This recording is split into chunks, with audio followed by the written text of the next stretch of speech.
Bueno, tenemos un ejercicio de congruencia en el que nos dicen, se tiene el triángulo ABC con AB igual a C. Se prolonga AB hasta M y AC hasta N. Se traza MC y NB, que se interceptan en I. Y nos dicen que el ángulo BAI es igual al ángulo CAI. Nos piden que demostremos el triángulo MIB igual al triángulo NIC. Entonces tenemos de hipótesis que AB igual a C, AB igual a C, y el ángulo BAI es igual al ángulo CAI, o sea, este ángulo es igual a este ángulo.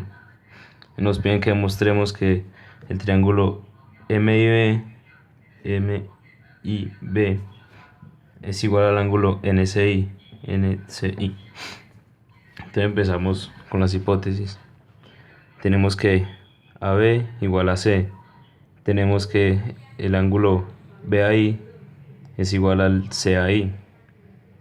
Entonces por el paso 1 podemos decir que este triángulo, el ABC, es isósceles. ¿Por qué? Porque nos dicen que hay dos lados iguales y por definición al tener dos lados iguales es isósceles. Seguimos para demostrar primero el triángulo ABI congruente con el ACI. Entonces decimos que el ángulo ABC es igual al CAB. ¿Por qué? Por el paso 3. Porque es isósceles, entonces es igual. Tenemos que el lado AI es igual al lado AI por la propiedad reflexiva, que dice que todo es igual a sí mismo. Entonces con eso ya podemos demostrar que este triángulo, perdón, es igual a este triángulo por el criterio lado, ángulo, lado. El lado que hablamos en el paso 1, el ángulo que hablamos en el paso 4 y el lado que hablamos en el paso 5. Ahora procedemos a mostrar este ángulo y este ángulo, triángulo, que es el de la tesis.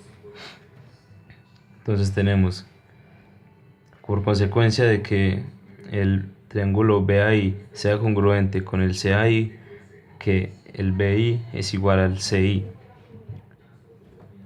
¿Por qué? Por el paso 6, ya lo dije. En el paso 8 tenemos que el ángulo BIM es igual al CIN, opuesto por el vértice. Aquí lo tenemos. Es opuesto por el vértice. Este ángulo y este ángulo se juntan en el mismo vértice. Y tenemos que el ángulo BAI es igual al CAI. Entonces quiere decir que como aquí hay una línea recta porque está prolongada hasta N y aquí igualmente hasta M, quiere decir que este ángulo, si lo llamamos alfa, y este ángulo, si lo llamamos alfa, este ángulo de aquí y este será alfa suplemento. ¿Por qué? Porque aquí, por ser una línea recta, se formaría un ángulo de 180.